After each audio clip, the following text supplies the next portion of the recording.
we remain steadfast in our commitment in delivering local news that matters, stories that inspire, enriching the lives of Filipinos in the Philippines and across the globe. This is your GMA Regional TV. Buong puso para sa Pilipino. Kini ang mga dagkong balita karong Lunes. Upat ka sakyanan nagkarambula sa underpass sa Barangay Mambaling, Cebu City, unom na angol. Exclusive! Welder nga pintor nga adunay gitrabaho na kuryentihan sa Barangay Pusok, Lapu-Lapu City. 57 ka baboy na matay gikan sa tulo ka mga barangay sa Dawis, Bohol. Og mga isda sa Buhisan Dam nangamatay na.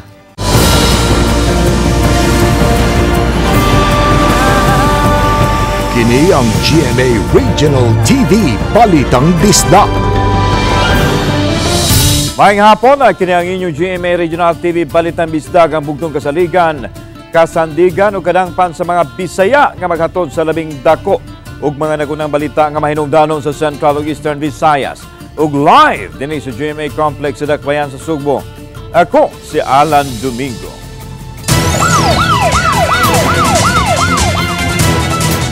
Nagkarambula ang duha ka motorsiklo sa kasiris bus ug pimpadong sakyanan pasado alas 3 ganing kadlawon sa subway tunnel sa Natalio Bacalso Avenue, Barangay Basak, San Nicolas, siyudad sa Sugbo din unom ang naangol. Luwas na hinuon ang mga naangol human daling nadala sa tambalanan. Sa investigasyon sa Traffic Enforcement Unit, giingong unang nadisgrasya ang motor nga gisundan sa series bus ug nilikay unta kini hinungdan nga nibabag sa kalsada nga misangpot na usab sa pagkaigo sa laing motor nga gisugat og sa usa ka sedan. Gitanggong karon sa detention cell sa Traffic Enforcement Unit ang driver sa bus ug gidaktang pasakaan og kaso ng reckless imprudence resulting to multiple physical injuries. Samtang gipahimangno sa mga otoridad sa mga motorista nga magmatngon gyud kanunay aron makalikay sa disgrasya. Spare may IOC, magkatong front ka motor sa series bus. Disgrasya ni, medyo nilihay ang series. Hindi kay sa series na higo tong motor nga opposite direction o katong sedan nga nasa likod.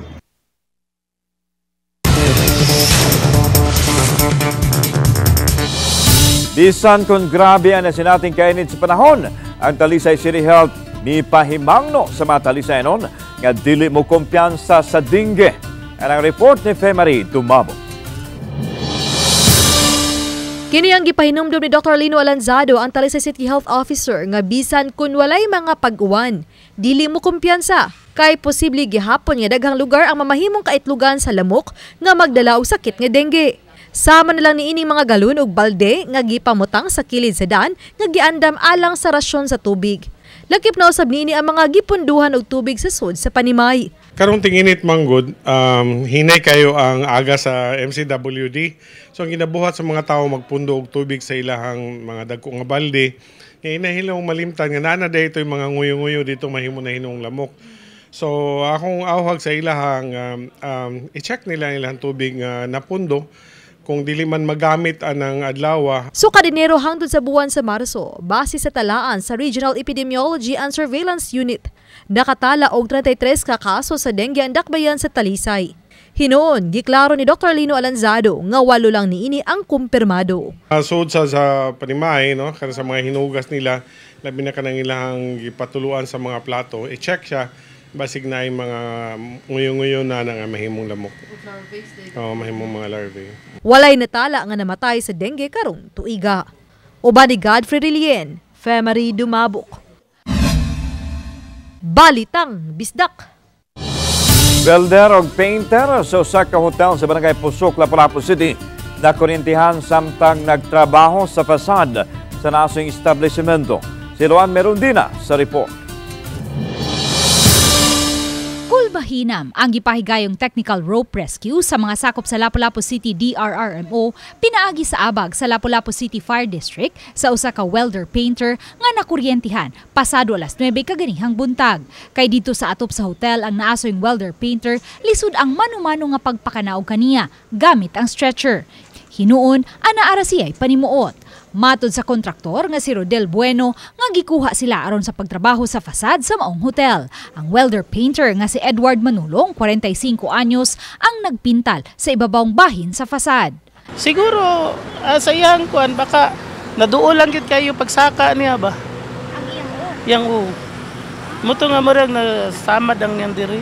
Fortunately lang kay nasa harness niya dito ra sa nalabay sa wala siya nahungar sa gawas. Nahiagom og paso ang agtang sa biktima kinsa gidala dayon sa Lapu-Lapu City District Hospital. Dugang sa kontraktor, kanunay silang nagpatuman og mga safety precautions sa ilang trabaho ug magsulob og harness kun musaka. At least conscious ra. Ko lang gyampo nga bahala na kuan. Ako man ang tulubagon, tubagon ako na tanan. Ang importante okay ra akong tao. Uban ni Marlon Melgazo, Luan Merondina, Balitang Bisdak. Heat break policy alang sa mga field personnel sa Mandawi City. Gisugyot ato sa sesyon sa konseho. Nahimong subject sa diskusyon ang rekomendasyon sa pagpatuma nini. Ang detalye sa report ni Nico Sereno. Lakip kini mga traffic enforcers sa mga trabahante sa syudad nga dili kalikayang mabuwad sa init. Ug labi na karong panahona, gitambagan sila nga mag-amping sa ilang panglawas. Ang kahimtang nila ug sa uban nga mga trabahante sa syudad gituki sa konseho sa ilang regular session. Upat ka mga konsehal ang mipapasar og draft resolution nga nag-awhag sa pagpaobserbar og heat break policy sa mga field personnel. Usa sa mga pamaagi aron masiguro ang ilang kaluwasan sa kadalanan. Kauban sa sugyot ang pagsiguro nga hydrated ang mga trabahante, dunay husto nga ventilation sa ilang workplace ug ang pagpatuman og body system para makamonitor sa kauban. It is also imperative that we have to make that known that we are recognizing that we are after the welfare of the employees. Apan wala pa giaprubahan sa konseho ang resolusyon. Inay girekomendar nila nga i-forward una kini sa Committee on Labor aron i-review para mopagawa sa ilang rekomendasyon. Tungod niini, nagkalantugi ang ubang miyembro sa konseho ug ang author kay resolusyon raman unta kini ug dili ordinansa o balaod-non. Misangpot pa kini sa pagpaistorya sa city administrator atol sa sesyon kung unsay opinyon niya sa issue. Matod ni Attorney Jamal Kalipayan, wa man gyoy palisiya nga gidili ang mga trabahante nga mopahuway una tungod sa init. Gipasalig sa lokal nga kagamhanan, giatiman sa syudad ang mga empleyado para masiguro ang ilang kaluwasan.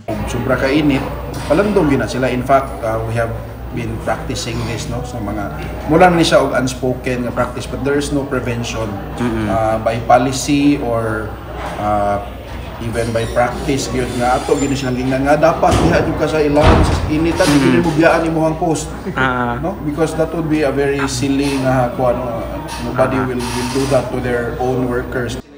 Nico Sereno,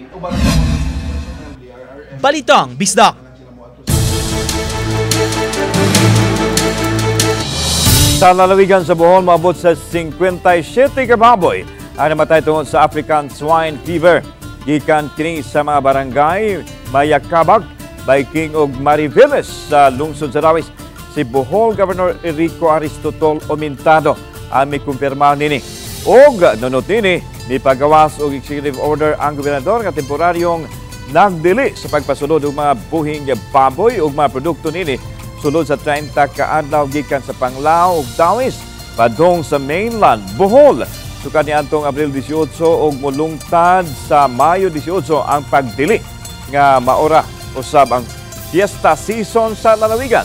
Gipahigan usab ang 24 oras nga checkpoint labi na sa mga utlanan sa Panglao Island ug mainland Bohol.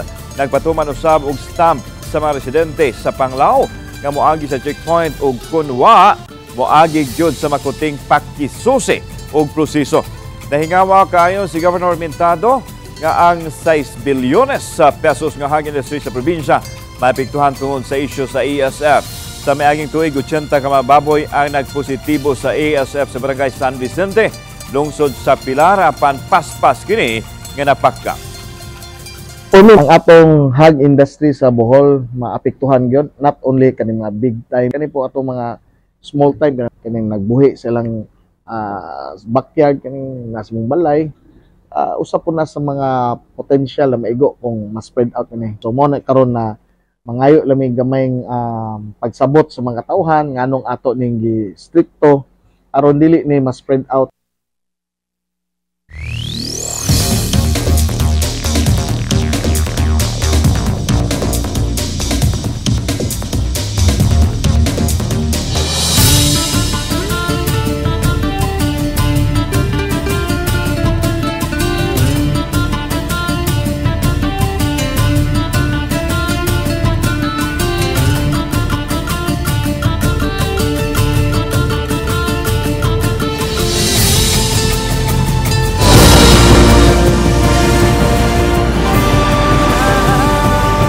Kini ang GMA Regional TV Balitang Disda.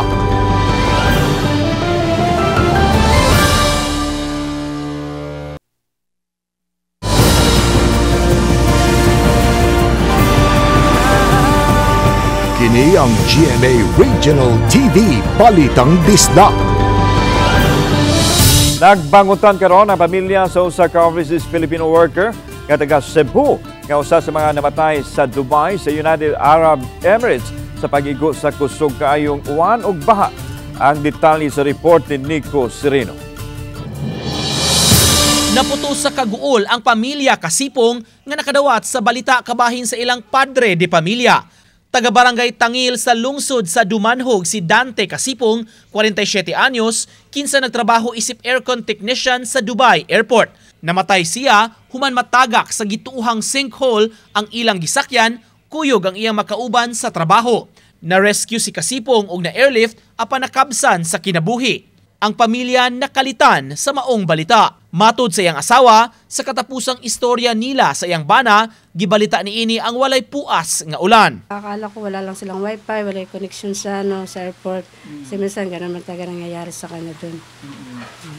Wala lang sa akin. Tapos nagising ako, madaling araw, tinitingnan ko kung may message niya, wala. Tapos yun, kalabukasan ng 18, saka may na-chat ako natanggap. Si Kasipong kapin sa tuig na nga nagtrabaho sa UAE.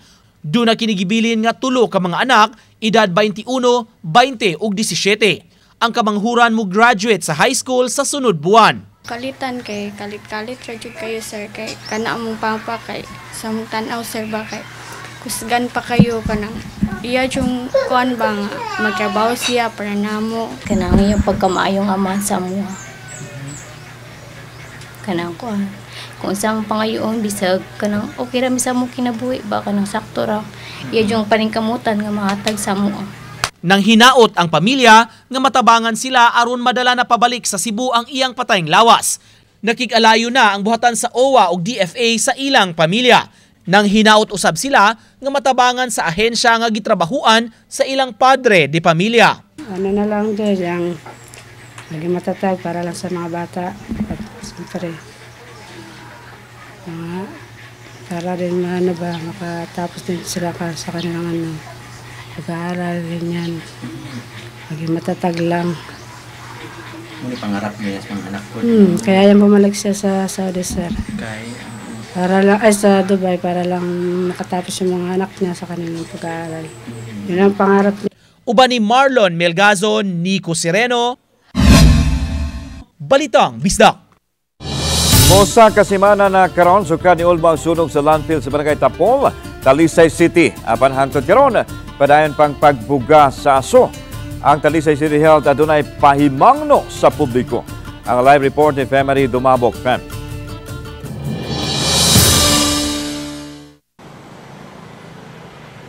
Landi na hinuon susama sa niaging simana nga baga og itom ang gibuga nga aso gani balik na sa normal ang panginabuhian sa mga mamasurahay. Kining puti nga pag-aso na lang ang makita sa nasunog nga parte sa landfill sa Barangay Tapol. Gani, wala kini kakuyanap sa daan duol sa landfill. Apan, magdepende gyud sa direksyon sa hangin. Kaya dunay panahon nga ang aso niini ang moabot ngadto sa pipila ka mga balay duol sa landfill. Nunot niini nihangyo si Talisay City Mayor Samsam Gulyas sa mga residente nga nagpuyo sa duol nga dili lang una maggawas-gawas sa ilang panimay. Gipasabot ni Dr. Lino Alanzado, Talisay City Health Officer, nga makadaot kung mahanggap ang asugikan sa nasunog nga landfill. Ang mga basura medyo naay ka ng mga component nga dili maayo maginhawa sa mga tao, labi na irritants ni siya sa ilang lungs. So akong hangyo sa mga katong mga nasa duol, labi na itong mga mamasurahay, pag-wear lang o face mask kung mawato sila sa basurahan. Katong pagkahitabo following day, niadto na dayon ang medical team, kuyog na sila Dr. Larida o mga nurses. So nagpahigay na sila consultation, niya na sila inahatagan sa mga tambal. Then today, mabalik sila kay nibalik man to og aso. There are precautions that we sent, but rest assured that kidali-dali gini sa gobyerno na matambakan para mahinay-hinay gid og ma-minimize ang aso gayud. Once na ayon wala na isunog og okay na ang sitwasyon dito na makasud ang mga heavy equipment, karon we have backhoes in the area ato gani ipapunan pa karon para makatambak na sila makakwari man makatambak na sila og anapog dito sa basura, kay kun di matambak ag anapog kanang tungod na sa dagan sa basura mo gawas yun ang aso. Samtang balik normal na ang padikay-sikay sa mga mamasurahay sa landfill. Taliwa sa pahimangno sa health officer nga magsulob gyud unta og face mask apan sagad kanila ang wala na. Aduna pay daghang mga bata ang nanguykoy sa landfill. Mato dining usa ka inahan nga masayangan sila sa ilang 400 pesos nga kita matag simana. Problema gyapon aso dito sa babaw. Pero andiri sa ubos. Aso siya pero hinay na lang. Oo, di na para paglastri. So nya kumusta man wala ra ni nagreklamo ni mga bata ni ubo-ubo ana. Wala raman kay karon pa man sila ko gidani sila kay nanguyog man sila. Kasi gilabad akong nga maglain akong gabuhi. Nya mabdusugod ka. May nagpakonsulta ka. Ano ba konsulta? Okay raman. Ana ato ra kag barangay. Na may niari mga kuan ng mga doktor. Ana ina-konsulta mo. No, mag-uot ako dugan sahay. Padayon ang pag-abuno og anapog aron hingpit na nga mahunong ang pag-aso. Karong Miyerkules, gitakdang dugangan ang financial assistance sa apektadong mga mamasurahay gikan si LGU. Human sa tag 1,000 pesos nga una na nilang nadawat.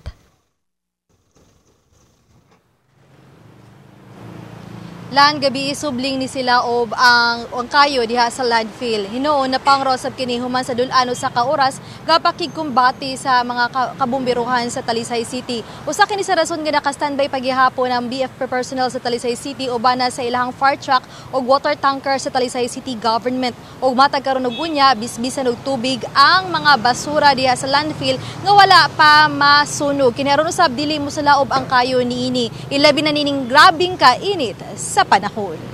Lan? Okay, daghang salamat, Femery Dumabo. Coastal Road sa Lapu-Lapu City, hayan posibleng masugda na pagtrabaho karong tuiga maton sa DPWH7. Samtang Bridge Park sa Dakbayan palambuon usab. Ang report ni Luan Merondina.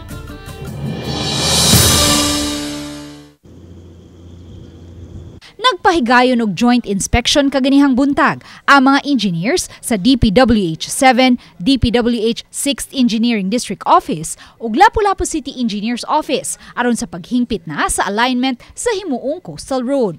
240 million pesos ang gigahin sa DPWH-7 alang sa himuon nga Coastal Road gikan sa Barangay Ibo paingon sa tiilan sa First Mactan Mandawi Bridge. 40 meters ang gilapdo ni ini ug adunay upat ka lanes. Matod ni Engineer Waltham Obinario, Chief Highway Design Section sa DPWH-7 nga susama kini og bypass road ug sugda na sa pag-construct karong tuiga. Not likely nga street mamidpid gud pud sa gyapon pero in such a way nga dili ta makaguba sa kalikasan kana like mangrove. Naatay road nga mo agi dinhi sa Bridge Park, kili sa Bridge Park at the same time naputay road pod nga motuyok dito mo connect pod sa ato ang ferry landing road. So daghan na tag access road diri nga mahimo that would help decongest our traffic.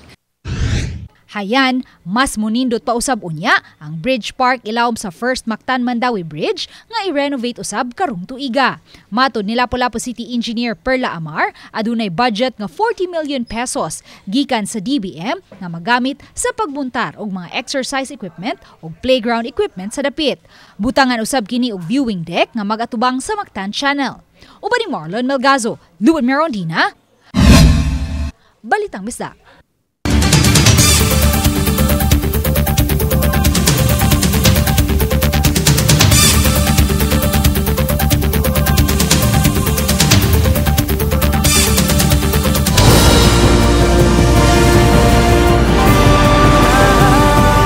Kini ang GMA Regional TV Balitang Bisdak.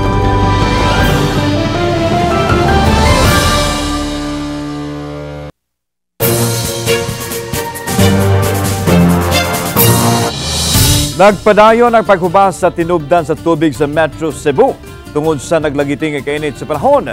Sama na lang sa Buhisan Dam nga nang liki na. Gani nangamatay na ang mga isda sa gamayng tubig nga nahabilin.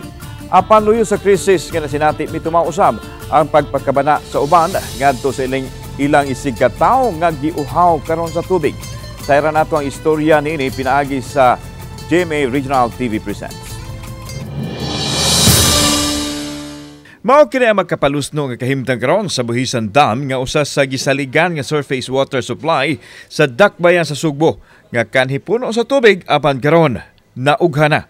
Kini ang sitwasyon sa Buhisan Dam kung ato makita, liki na lang yun sa yuta ang nagpabilin din higdapita diin gumikan usab ni sa grabeng kainit nga nasinati karon. Matod sa MCWD, gikan sa 6,000 cubic meters kada adlaw nga ilahang maproduce. Karon 800 cubic meters na lang og posible pa nga moubos kini kung dili maabot ang uwan. Tungod sa mabaw o kainit sa tubig, inanay nang nangamatay ang mga isda sa dam ug tungod sa kamabaw na niini, maklaro na ang lapok sa ilawom. Ang kakahuyan nga naas palibot nga nagsilbing batuganan sa mga langgam ilabi na sa mga banog nga inanay na usab nalaya ang dahon. Ang kanhidakong wanang sa tubig nahimo na karong susama sa usa ka dakong football field tungod sa kauga ug pagpangliki na sa yuta. Base sa datos sa Metro Cebu Water District, mukabat na sa 54,000 cubic meters ang pagkahubas sa tubig kada adlaw sa surface water sources nila. Gawa sa Buhisan Dam, may kunho daw sab og dako ang Haklupan Dam sa dakbayan sa Talisay, gikan sa 30,000 cubic meters nga naandan kada adlaw, nahimo na lang kining 10,000 cubic meters karon. Tungod sa nasong problema, masinati gyud ang usahay pagkabalda sa supply sa tubig sama sa paghinay sa pressure ug pagkawagtang gyud sa tubig sa mga dapit nga sakop sa franchise area sa water utility. Busa, mipahigay na sila og water delivery service. Affected gyud nato nga source ang ato yung surface water mao kining sa Haklupan, kaning sa Buhisan ug sa ato ang Lusaran. Ang ug nasa tay usa ka source diri sa Compostela nga sapa sad ang tinubdan, nag-zero na gyud sa child production ang atong Compostela. Good thing nga naatay Carmen water supply kaning sa diri sa north. So intact pa siya. Wala pa maapektado ang ilang supply. Ang ilahang contract with us is 30,000 cubic meters of water per day. Sa Barangay Calamba, naabtan sa Balitang Bisdak ang mga tao nga naglinya daplin sa karsada, dala ang ilang mga punduhanan sa tubig. Moduha ka buwan na matod pa nga naproblema sila sa tubig busa, dakong kalipay nakaayo nila kung adunay rasyon sa tubig gikan sa silingan nga barangay ang San Nicolas proper. Ang pagpangapod-apod sa tubig, inisyatiba sa kapitan sa San Nicolas proper, diin gikuha nila ang supply gikan sa deep well nga naa sa ilang barangay nga gipundo sa ilang mga tangke. Giapod-apod kining libre sa 13 ka mga sitio ug apil na ang mga silingan nga barangay nga mo request kanila. Kada adlaw sige tanggakot hantod na magabi na gani. So kaloy Ginoo nakahatod jud ta og mga tubig dili lang ri sa ato ang barangay kun dili sa mga neighboring barangays makatagtakan. Supposed to be ang ato tay i-focus diri sa barangay lang pero naamo gi mohangyo maluoy sa taba kay makaila nato. Amo yung kuano sikap ninyal nga maluoy lang siya kanamo kap kay wala jud me. Way liguay nya ang pait ang mga estudyante ang nanarbaho. Ito mga gasto gumigahan din kapin sa kadlaw. Yes, kay 20 ka galon. Maligo sa Lusay, sir. Pero napasalamat sa Jud mi kanitabang siya sa among barangay Calamba ni Kap Nenyal niya si Kap kontsya ni tabang siya sa among pag-supply tubig dire. Dako pa ang latason niining epekto sa El Nino busa gilauman sa MCWD nga magamit na sa katapusan niining buwana o kaha sa unang bahin sa Mayo ang tubig nga gipabos sa desalination process sa ilang partner stakeholder. Kini ako gisakyan ang balsa nga na-stranded diri sa Buhisan Dam nga nagpaabot kanus amo-abot ang uwan. Nagsimbolo lang kini kung unsa ka grabe ang krisis sa tubig nga atong nasinati karon. Kauban si Clover Lumayag, ako si Alan Domingo. Balitang Bisdak. Dakong sunog ang miulbo sa Osaka warehouse sa Barangay Santa Cruz, Liloan, Cebu. Nahitabo kini niadtong Sabado pasado na sa buntag ug human sa kapin 2 ka oras hingpit nga nakontrolar ang sunog. Alas 8:30 buntag gideklara nga fire out kini ala oras 53 na hapon. Sa video nga i-post ni Chan kani sa iyang FB page nga 032 bombero, makita ang bagang itom nga aso. Gumikan sa kadako sa kayo, giisa sa second alarm ang mga sunog nga nitupok sa warehouse nga ginama sa mixed materials. Padayon pang gisubay sa komunidad ang tinuod nga hinungdan sa sunog, ingon man ang danyos nga gibilinin. Samtang sa lungsod sa Argao, Cebu, nakalasosab ang 79 anyos nga lula. Human malakip sa pagkasunog sa ilang balay sa sitio Medium, barangay Poblasyon. Giingong luwas nga nakagawas na unta ang biktima apan adunay gibalik kini sa sulod. Hinungdan nga natrap na hinuon ug wa na makagawas gumikan sa kadako sa kayo. Gidali usab sa Bugo Argao District ang duha ka mga apo sa namatay nunod sa paso-paso nga nahiaguman sa kadawasan. Matod sa anak sa 79 anyos nga lula nga adunay kalit nga mibuto sa ilang balay, si kaduhang andana dayon kalit nga miulbo. Padayon pang isubay sa Argao Fire Station ang tinuod nga hinungdan sa sunog, ingon man kung pila ang danyos nini.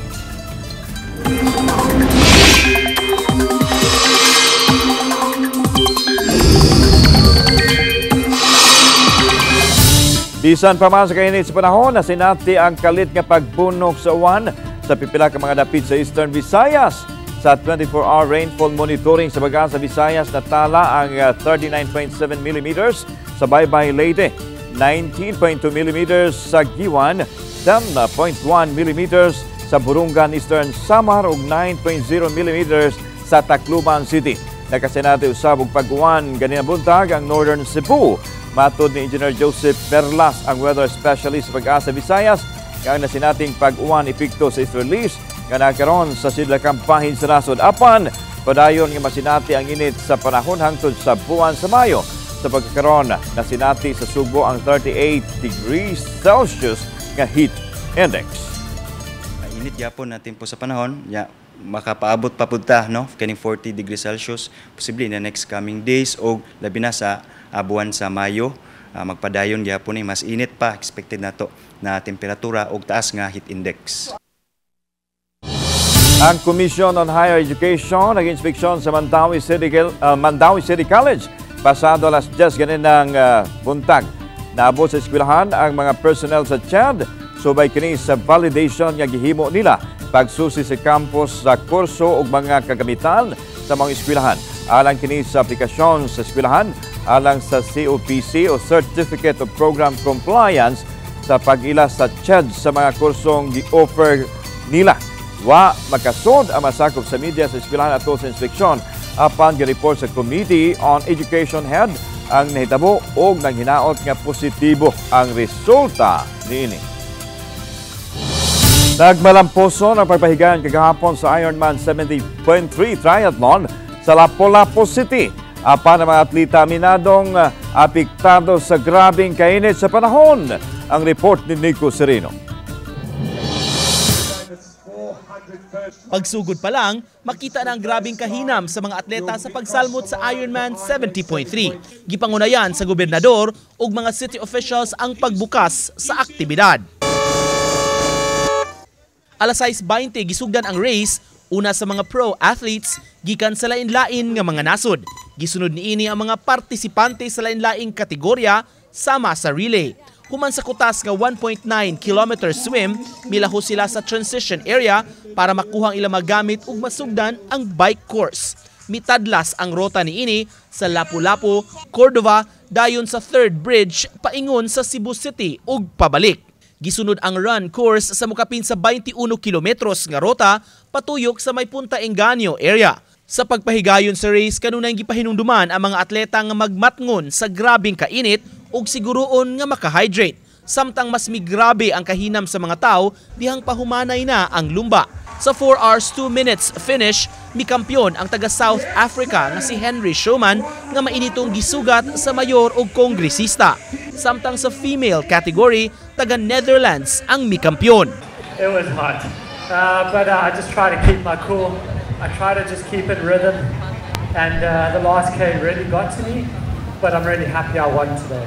Even on the course, cycling out to CC Legs Briggs, it's amazing the amount of support. So thank you everyone to be out here. Yeah, I can only agree with that. I'm just incredibly proud that I've been working so hard in the last couple of years, and I had some obstacles, I had some setbacks, but really guys, if you keep working hard, if you keep believing in yourself, then one day it will pay off. So keep chasing your own goals. Moabot sa 1,400 ka mga atleta ang misalmot sa ikanapo nga tuig nga Ironman nga gi-host sa Lapu-Lapu City. Magpadayon kay nakahatag og buhi sa ato ang turismo sa ato ang syudad sa Lapu-Lapu.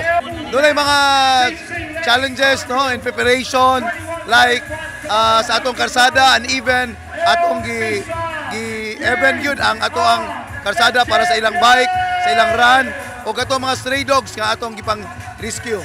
Lakip sa misalmot sa kalihukan ang kapuso host, actor ug athlete Matteo Gudicelli ubos sa relay category. Swim ug bike ang iyang gisalmutan alang sa iyang team. The swim in Cebu, nindot kayong swim sa Cebu, one of the best swims in the world. Very important the hydration stations and of course the cheers of mga Cebuano, yung pinaka-importante para ma-motivate atong mga atleta. Wala karon. Uban ni Marlon Melgazo, Nico Sereno. Balitang Bisdak. Kami ang GMA Regional TV Balitang Bisdak, kinatibok ang pwersa alang sa mas dakong misyon o pasalapad ng pag-alagad sa nasod. May hapon, mga kapuso.